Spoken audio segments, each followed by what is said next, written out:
आगरा के शाही किले में बादशाह अकबर का दरबार दोपहर की सुनहरी धूप में जगमगा रहा था। आज दरबार का माहौल थोड़ा हल्का और खुशनुमा था। सभी दरबारी अपनी निश्चित सीटों पर बैठे थे, पर बादशाह अकबर थोड़े ऊबे हुए लग रहे थे। उन्होंने अपने सबसे प्रिय वजीर बीरबल की ओर देखा, जो हमेशा की तरह एक कोने में गंभीर मुद्रा में बैठे थे। अकबर ने अपनी मूंछों पर ताव दिया और बोले, बीरबल, तुमने बड़े बड़े गूढ़ सवालों के जवाब दिए हैं, पर आज हम तुमसे एक बेहद साधारण बल्कि घरेलू सवाल पूछेंगे। ये बताओ, इस विशाल दुनिया में सबसे जरूरी और अनिवार्य चीज क्या है? ऐसी चीज जिसके बिना किसी भी इंसान का गुजारा नहीं हो सकता। सवाल सुनने में इतना सीधा था कि सभी दरबारी आश्चर्यचकित रह गए। उन्हें लगा कि बीरबल धर्म, ज्ञान या धन में से किसी एक को चुनेंगे। बीरबल तुरंत खड़े हुए। उन्होंने सोचा, बादशाह का सवाल साधारण है, पर जवाब को साधारण नहीं रहने देना है। बीरबल के चेहरे पर शरारत भरी मुस्कान फैली और उन्होंने जोर से कहा, जहांपनाह, इस दुनिया की सबसे जरूरी और अनिवार्य चीज है हाथ की सफाई, क्योंकि अगर वो नहीं हो तो। दरबार में सन्नाटा छा गया। अकबर ने भौहें चढ़ा ली। बीरबल ने देखा कि बादशाह सलामत की आंखें गुस्से से सिकुड़ रही हैं, तो उन्होंने तुरंत अपनी बात पूरी की। जहांपनाह, बीरबल ने झुककर कहा, कल्पना कीजिए, एक मनुष्य बहुत ज्ञानी और धनी है, लेकिन उसके हाथों में सफाई और निपुणता, डेक्सटेरिटी बिल्कुल नहीं है। अब वो भोजन करने बैठता है, अगर हाथों में जरा भी नियंत्रण या कुशलता न हुई तो वो अपने खाने का कौर थाली से उठाकर मुंह तक ले जाने में कामयाब नहीं होगा। वो तो आधा खाना रास्ते में ही गिरा देगा। खाना खाए बिना उसका गुजारा कैसे होगा? धर्म, ज्ञान या धन उसे खिला नहीं सकता। अगर वो भूखा मर गया तो बाटी चीजों का क्या मोल? इसलिए संसार में सबसे जरूरी है हाथ की सफाई, जो इंसान को जिंदा रहने लायक बनाती है। ये सुनते ही दरबार में जोरदार ठहाका गूंज उठा। दरबारी हंसी रोक नहीं पा रहे थे। अकबर ने पहले तो गहरी सांस ली, फिर माथा पकड़ लिया। वो समझ गए कि बीरबल ने गंभीर प्रश्न का उत्तर देने की बजाय उसे मजाक का पात्र बना दिया है। अकबर ने गहरी सांस छोड़कर अपने चेहरे से झुंझलाहट दूर की और अपनी आंखें बीरबल पर जमा दी। बीरबल, उनकी आवाज में हल्की नाराजगी थी, मैंने तुमसे संसार के सर्वोच्च सत्य, जीवन दर्शन और मूल्य के बारे में पूछा था, और तुमने उस गंभीर प्रश्न को बस हाथ की सफाई बताकर खत्म कर दिया। तुम मेरे ज्ञानवर्धक प्रश्नों को मजाक क्यों बना देते हो? बीरबल ने हाथ जोड़कर अत्यंत विनम्रता दिखाई, लेकिन उनके चेहरे पर शरारत भरी मुस्कान थी। उन्होंने कहा, जहांपनाह, मैं क्षमा चाहता हूं, पर क्या जीवन से बड़ा कोई सत्य है? यदि इंसान भूखा मर जाए तो ज्ञान, धर्म या धन उसके किस काम आएगा? मैंने तो सिर्फ वही कहा जो इंसान को जिंदा रहने के लिए सबसे पहले जरूरी है। मुझे लगता है बाकी सभी महान चीजें हाथ की सफाई के बाद आती है, क्योंकि यदि जीवन ही न हो तो मूल्यों का क्या मोल?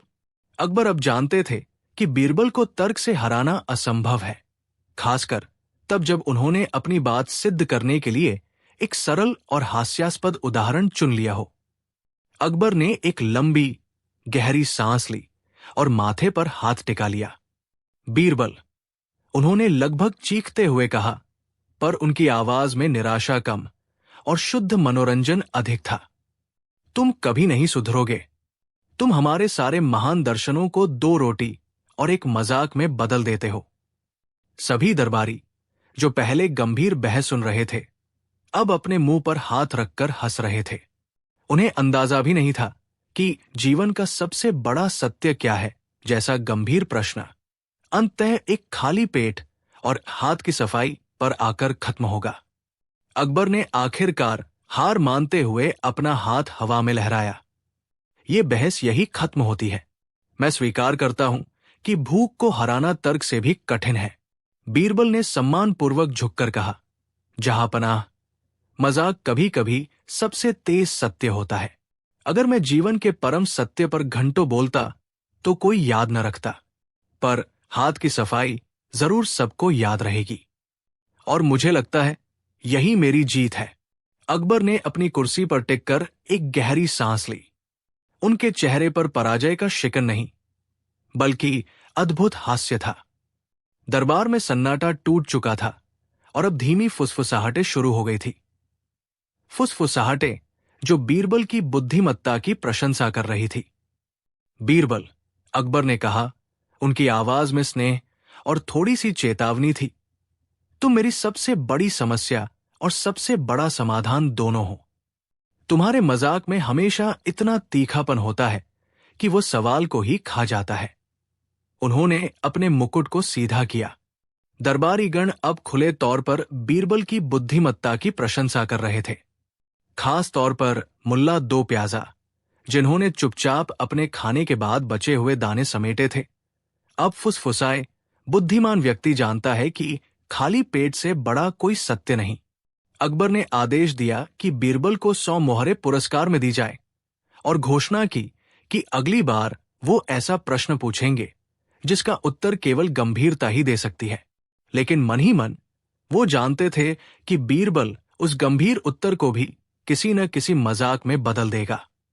इसी चुनौती में उन्हें सबसे अधिक आनंद आता था। अगले ही दिन दरबार एक बार फिर बादशाह की घोषणा का इंतजार कर रहा था। पिछली शाम की जीत के बावजूद बीरबल हमेशा की तरह सहज और मुस्कुराते हुए खड़े थे। अकबर गंभीर मुद्रा में सिंहासन पर बैठे थे। उनके चेहरे पर पिछली बार की बुद्धिमानी भरी चुनौती का प्रभाव साफ दिख रहा था। बीरबल, अकबर ने अपनी आवाज में गंभीरता घोलते हुए कहा, कल तुमने पेट की भूख को सत्य सिद्ध किया। आज मैं तुमसे वो प्रश्न पूछता हूं जिसका मजाक नहीं बनाया जा सकता। सभी दरबारी चुप्पी साध गए। मुल्ला दो प्याजा ने धीरे से सिर हिलाया। अकबर ने अपनी आंखें सिकोड़ी और प्रश्न पूछा, ये बताओ बीरबल, इस धरती पर सबसे बड़ा बोझ क्या है?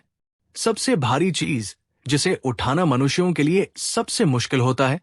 ये सचमुच एक गंभीर दार्शनिक प्रश्न था। बीरबल ने जरा भी समय नहीं लिया। वो आगे बढ़े, हाथ जोड़े और एक पल के लिए अपनी चिरपरिचित मुस्कान को दबा लिया। माफ करना जहांपना, लेकिन इसका उत्तर भी उतना ही सीधा है जितना कल वाला। सबसे भारी बोझ। बीरबल ने फिर मुस्कुराते हुए कहा, आपके शाही आदेशों को पूरा करने की जिम्मेदारी है। यह सुनकर दरबार में एक पल के लिए गहरा सन्नाटा छा गया। दरबारी सांस रोके खड़े थे, ये देखने के लिए कि शहंशाह इस सीधी चुनौती और प्रशंसा के मिश्रण का क्या जवाब देते हैं। अकबर ने पहले तो अपनी भौहें चढ़ाई, जैसे वो तय कर रहे हो कि इसे अपमान माने या बुद्धिमानी। फिर उनके चेहरे पर एक जोरदार, रोक न पाने वाली मुस्कान फैल गई। वाह बीरबल, तुम कभी नहीं सुधरोगे। अकबर हंसे, लेकिन क्या तुम इसे साबित कर सकते हो? सोने, चांदी या युद्ध के सामान से अधिक भारी कैसे हो सकता है मेरा आदेश? बीरबल ने शालीनता से सिर झुकाया। जहांपना, सोना या हाथी सचमुच भारी होते हैं, पर उन्हें उठाने से मना किया जा सकता है या उन्हें कुछ देर के लिए वही छोड़ा जा सकता है। लेकिन आपके शाही फरमान, उन्हें न तो अस्वीकार किया जा सकता है और न ही टाला जा सकता है। उन्हें पूरा करने की चिंता दिन रात सेवक के दिमाग को भारी रखती है। यही सबसे बड़ा और अनिवार्य बोझ है। पूरा दरबार ठहाकों से गूंज उठा। अकबर हंसते हुए बोले, मान गए बीरबल, तुम हर गंभीर दार्शनिक प्रश्न को मजाक में बदलकर अपनी जान बचा लेते हो। अकबर ने अपने खास अंदाज में सिर हिलाया। हां, ये तो मानना पड़ेगा कि तुम बोझ हल्का करने में उस्ताद हो। लेकिन बीरबल, क्या तुम केवल गंभीर बातों को मजाक में ही बदल सकते हो? क्या तुम किसी अत्यंत साधारण रोजमर्रा के सवाल का जवाब ही इतनी चतुराई से दे सकते हो कि सुनने वाले चौंक जाएं? बीरबल ने अपनी पगड़ी ठीक की। जहांपना, आपके सामने साधारण और असाधारण में कोई अंतर नहीं। हर सवाल अपनी जगह पर खास होता है। अकबर की आंखों में शरारत थी। उन्होंने थोड़ा झुककर रहस्यमय ढंग से पूछा, ठीक है, तो बताओ, इंसान की आंखें जब पहली बार इस दुनिया को देखती है तो सबसे पहला रंग कौन सा होता है? पूरा दरबार स्तब्ध रह गया। ये कैसा सरल सवाल था। जवाब तो सबको पता था, पीला, नीला, सफेद या जो भी चीज आग के सामने हो। दरबारी फुसफुसाने लगे कि बीरबल इस बार फंस गए, लेकिन बीरबल ने तुरंत अपना सिर हिलाया और पूरे आत्मविश्वास से एक ही शब्द में जवाब दिया, जिसने अकबर के चेहरे पर फिर से एक विजयी मुस्कान ला दी।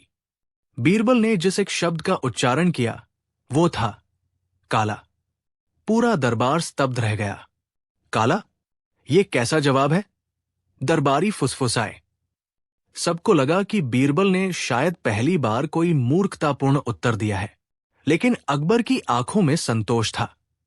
उन्होंने अपनी गद्दी पर पीठ टिकाई और कहा, अद्भुत बीरबल, ये तो तुमने ऐसा जवाब दिया जिसकी किसी ने कल्पना भी नहीं की थी। लेकिन हमें समझाओ, इतने सुंदर रंगों से भरी इस दुनिया में नवजात सबसे पहले काला रंग क्यों देखता है? बीरबल ने हाथ जोड़कर कहा, हुजूर, जवाब उतना ही सीधा है जितना सवाल। जब आंखें गर्भ के अंधेरे से निकलकर अचानक प्रकाश का सामना करती हैं, तो वे तुरंत इंद्रधनुष के जटिल रंगों को पहचानने लायक नहीं होती। वे केवल वही देखती है जो सबसे कम प्रयास से देखा जा सकता है, और वो है शून्य, और उस शून्य का दृश्य रूप। हुजूर, अपनी ही बंद या आधी खुली पुतलियों का काला होता है।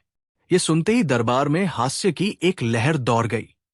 अकबर ठाका मारकर हंस पड़े। उन्होंने कहा, यानी तुम कहना चाहते हो कि नवजात तब तक कुछ नहीं देखता जब तक उसकी आंखें दुनिया को देखने लायक न बन जाए? बीरबल ने विनयपूर्वक सिर झुकाते हुए कहा, न देखना भी तो सबसे पहली दृष्टि है, जहां से सब कुछ शुरू होता है। अकबर ने अपनी दाढ़ी सहलाई। उनका चेहरा अब भी मुस्कुराहट से दमक रहा था। वाह बीरबल, तुम्हारी बातें ऐसी होती है कि साधारण सवाल भी दर्शन का लिबास पहन लेता है। मैं तुम्हारी बुद्धि की दाद देता हूं। उन्होंने इत्मीनान से पानी का एक घूंट पिया और फिर अपनी आवाज धीमी करते हुए कहा, ठीक है, अब एक और बिल्कुल सीधा, जमीन से जुड़ा सवाल। ये बताओ बीरबल, तुम इतनी दूर दूर की बातें करते हो, मगर क्या तुम जानते हो कि ये दुनिया कितनी बड़ी है? बीरबल ने तुरंत खड़े होकर हाथ जोड़े। जहां पनाह, दुनिया कितनी बड़ी है ये मैं आपको अभी चंद पलों में बता सकता हूं, लेकिन मेरे पास एक छोटा सा अनुरोध है। अकबर ने माथा सिकोड़ा। अनुरोध? मेरे सवाल का जवाब देने के लिए? जी हुजूर, बीरबल ने झुककर कहा। बस ये शर्त है कि दरबार में आज से किसी भी भूखे आदमी को तब तक खाना न दिखाया जाए जब तक उसका पेट सिर्फ भोजन देखने मात्र से न भर जाए। क्योंकि हुजूर, यदि दृष्टि से ही भूख शांत हो सकती तो हमें इस दुनिया को मापने की जरूरत ही क्या पड़ती? दरबार फिर से हंसी से गूंज उठा। अकबर अपने आसन पर जोर से ताल ठोंकते हुए हंस पड़े। अकबर अपनी हंसी पर काबू पाते हुए बोले, बीरबल, मैं जब भी कोई अकादमिक या पेचीदा सवाल लेकर आता हूं, तुम उसे चुटकी बजाते ही जीवन की इतनी साधारण सच्चाई में बदल देते हो कि मेरा सवाल ही बेतुका लगने लगता है। उन्होंने अपने वजीरों की ओर देखा। ये आदमी केवल एक दरबारी नहीं है, बल्कि मेरे दरबार का दर्पण है। ये हमें दिखाता है कि किताबें पढ़ने से पहले दुनिया को समझना जरूरी है। हुजूर की तारीफ ही मेरी सबसे बड़ी जागीर है। बीरबल ने अदब से सलाम किया। नहीं, ये तुम्हारी बुद्धिमत्ता है, अकबर ने मुस्कुराते हुए कहा। तुम्हारी बात सही है। भूख आंखों से नहीं, पेट से मापी जाती है, और यदि कोई भूखा सिर्फ भोजन देखकर तृप्त हो जाए तो दरबार में उसकी कोई जगह नहीं। जाओ बीरबल, और मुझे मेरी मूर्खता पर हंसने दो। दरबार में फिर से तालियों और हंसी का शोर मच गया। अकबर ने उस दिन के लिए वो कठिन सवाल पूरी तरह से भुला दिया। कुछ दिन बाद दरबार अपनी सामान्य गतिविधियों में व्यस्त था। मौसम सुहावना था। अकबर बादशाह अपने सिंहासन पर बैठे थे। उनके मन में कोई खास चिंता नहीं थी, लेकिन उनका स्वभाव कुछ जानने को आतुर था। बीरबल, बादशाह ने अचानक कहा। उनकी आवाज में जिज्ञासा थी, लेकिन कोई चुनौती नहीं। तुम दुनिया भर की यात्रा करते हो, लोगों से मिलते हो। मुझे ये बताओ कि हमारी दुनिया में सबसे ज्यादा इस्तेमाल होने वाली चीज क्या है, जो दिखाई नहीं देती? ये सवाल इतना सीधा था कि दरबारी आश्चर्यचकित रह गए। उन्हें लगा कि बीरबल इस बार हवा या समय जैसे कोई सीधा जवाब देंगे।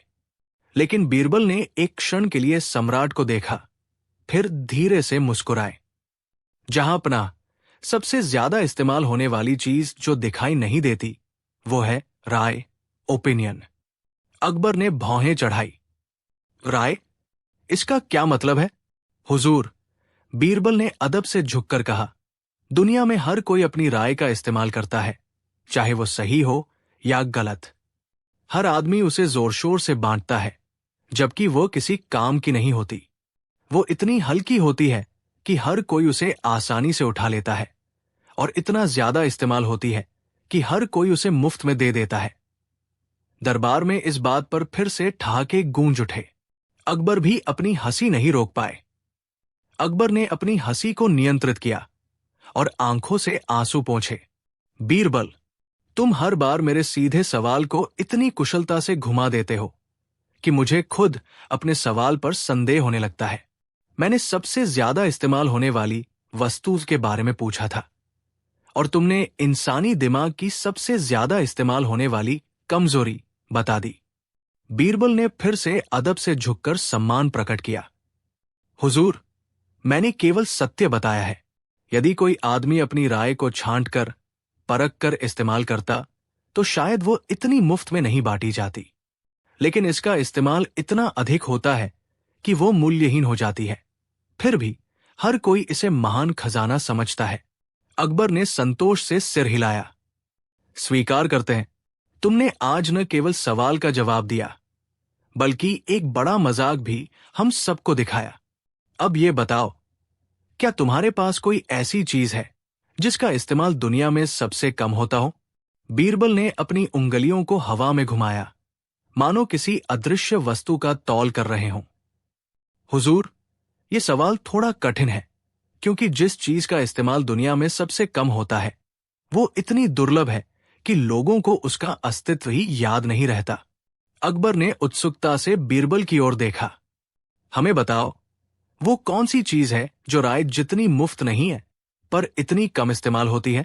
बीरबल ने अदब से झुककर कहा, वो है राय पर अमल, सलाह को मानना।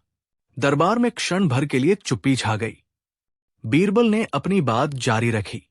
जहां हर आदमी दूसरे को मुफ्त में ज्ञान और सलाह बांटता फिरता है, वही उस सलाह को अपने जीवन में उतारने का साहस शायद ही कोई दिखाता है। हुजूर, अपनी दी हुई सलाह पर खुद काम करना दुनिया का सबसे कम इस्तेमाल होने वाला खजाना है। अकबर अपनी दाढ़ी सहलाते हुए खिलखिला उठे। वाह, तुमने फिर से हमारी बुद्धिमत्ता को चुनौती दी, और हर बार की तरह उसे मजाक में बदल दिया। अब ये बताओ, क्या कोई ऐसी चीज भी है जिसका इस्तेमाल न कम होता है और नहीं अधिक? बीरबल ने जरा भी देर न लगाई। उनकी आंखों में वही शरारती चमक थी। उन्होंने तपाक से उत्तर दिया, हुजूर, इसका उत्तर भी बहुत सीधा है।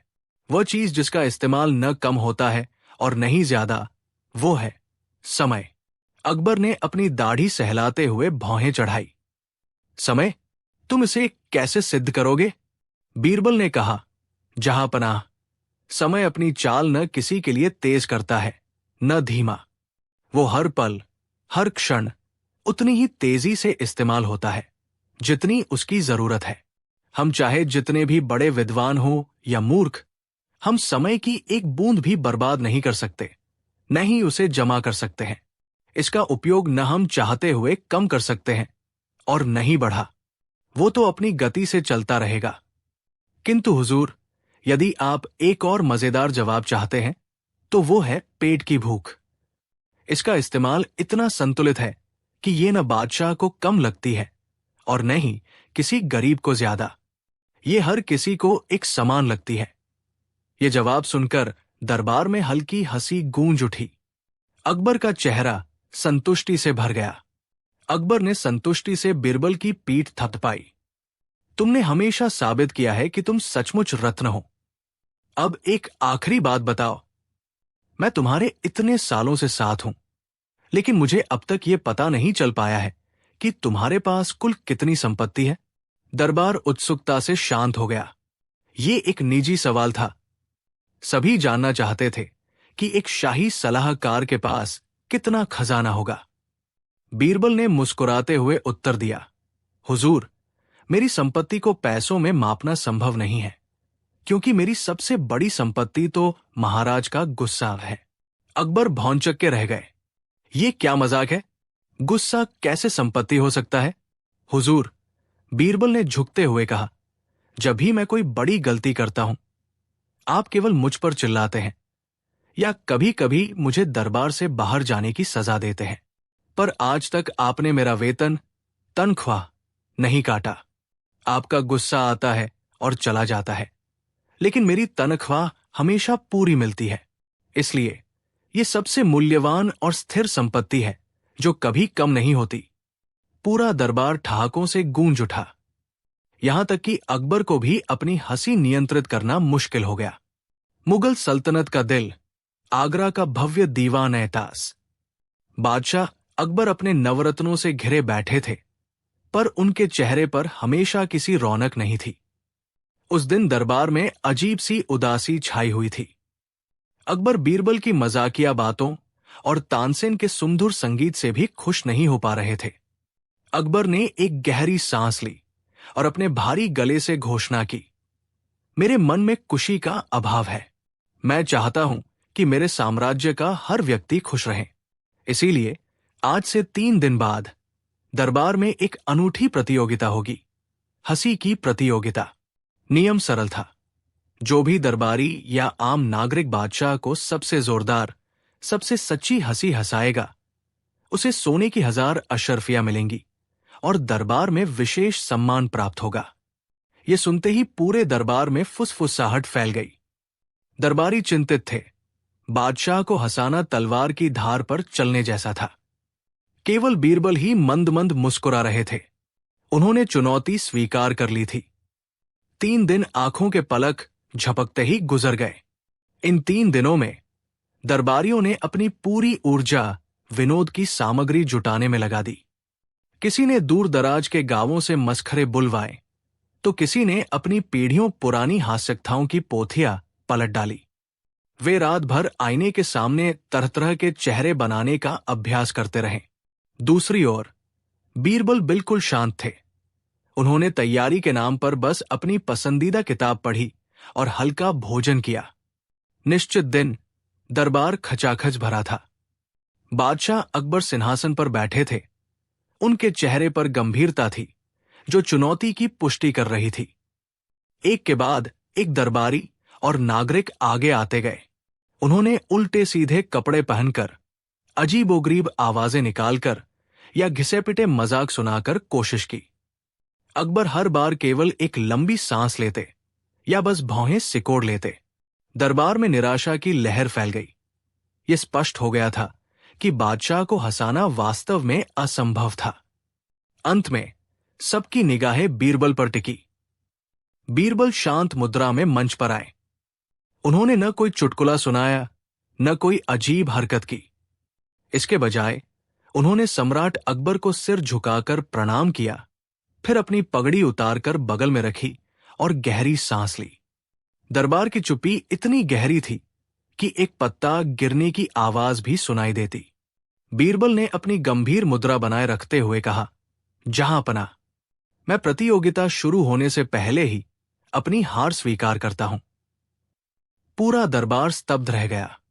स्वयं बादशाह अकबर के चेहरे पर उत्सुकता का भाव आया। उन्होंने थोड़ा झुककर पूछा, क्यों बीरबल, तुमने तो कोशिश भी नहीं की। क्या तुम्हें अपने कौशल पर विश्वास नहीं रहा? बीरबल ने हाथ जोड़कर उत्तर दिया, महाराज, विश्वास तो है, पर समस्या किस्से की नहीं है, समस्या है श्रोता की। मैंने अभी अभी सुना कि प्रतियोगिता की इस शर्त के कारण कि जो आपको नहीं हंसाएगा उसे कठोर दंड मिलेगा। दरबार के सभी चेहरे चिंता से पीले पड़ गए हैं। उन्होंने आगे कहा, आपके सामने खड़े ये सभी दरबारी दंड के भय से इस समय इंसान कम और पत्थरों की मूर्तियां ज्यादा लग रहे हैं, और पत्थरों को हंसाने की कला मुझे नहीं आती। ये सुनकर बादशाह अकबर खिलखिला उठे। उनकी ठाके की गूंज से दरबार का गंभीर माहौल अचानक हल्का हो गया। वाह बीरबल, वाह! अकबर बोले, तुम हमेशा मेरे नियम को ही कहानी बना देते हो।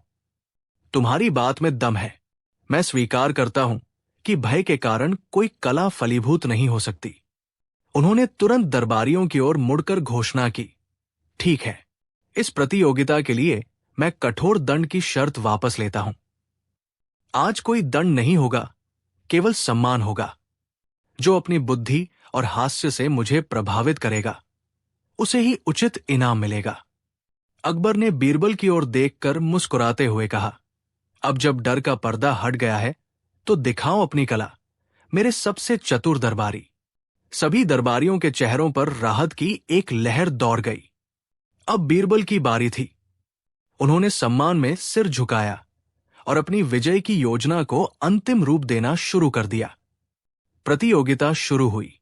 सबसे पहले शाही खजांची रमेश चंद्र ने एक लंबी और जटिल कविता प्रस्तुत की, जिसे हास्यास्पद बनाने की उन्होंने भरसक कोशिश की, पर दरबार के चेहरे पर उलझन साफ झलक रही थी। बादशाह अकबर ने उन्हें सम्मानपूर्वक बैठने का संकेत दिया, पर उनके होठों पर दरबारी कवि मिर्जा गालिब, जो इस प्रतियोगिता में जबरन शामिल हुए थे, आगे आए और कुछ व्यंग्यात्मक छंद सुनाए। छंद तीखे थे, पर अकबर को गुदगुदाने में नाकाम रहे। एक एक करके सभी उच्च पदस्थ अधिकारियों ने अपनी कला दिखाई। किसी ने मूर्खतापूर्ण वेशभूषा पहनी, तो किसी ने अपनी रोजमर्रा की परेशानियों का हास्यास्पद बखान किया। लेकिन बादशाह अकबर केवल सिर हिलाते रहे। उनकी कसौटी पर कोई खरा नहीं उतर पा रहा था। दरबार में धीरे धीरे ये डर फिर से सिर उठाने लगा कि शायद आज बादशाह को हंसाना असंभव है। जब आखिरी दरबारी भी मायूस होकर अपनी जगह लौटा, तो सन्नाटा छा गया। अकबर ने बीरबल की ओर देखा, जिनकी आंखों में एक शरारती चमक थी। बीरबल, उन्होंने कहा, बाकी सब विफल रहे, अब हमें केवल तुमसे उम्मीद है। क्या तुम अपनी योजना को अंजाम दोगे, या ये प्रतियोगिता आज बेनतीजा समाप्त होगी? बीरबल ने अदब से हाथ जोड़कर कहा, जहांपनाह, आप निश्चिंत रहें। हंसी एक जिद्दी बच्चा है, इसे बहलाने के लिए साधारण खिलौने काम नहीं आते। मुझे बस थोड़ा सा अलग रास्ता अपनाने की इजाजत चाहिए। अकबर ने उत्सुकता से अनुमति दी। बीरबल अपनी जगह से उठे और न तो कोई कहानी शुरू की, न ही कोई कविता सुनाई। वो सीधे दरबार के सबसे गंभीर और सख्त दिखने वाले व्यक्ति, मुख्य कोषाध्यक्ष, के पास गए। दरबार सांस रोके देख रहा था। बीरबल ने झुककर कोषाध्यक्ष के कान में केवल 3 शब्द फुसफुसाए। कोषाध्यक्ष, जो अपनी गंभीरता के लिए प्रसिद्ध थे, अचानक एक अजीब दबी हुई आवाज में हंसने लगे। उनकी हंसी इतनी जबरदस्त थी कि वो अपनी जगह पर उछल पड़े और उनके सिर से पगड़ी फिसलकर जमीन पर गिर गई। इस अप्रत्याशित दृश्य ने पूरे दरबार को स्तब्ध कर दिया। अकबर भी भौंचक के रह गए। उन्हें समझ नहीं आया कि बीरबल ने ऐसा क्या कह दिया। उन्होंने अधीर होकर पूछा, अरे बीरबल, ये तुमने क्या किया? ये अजीब सी हंसी किस बात की है?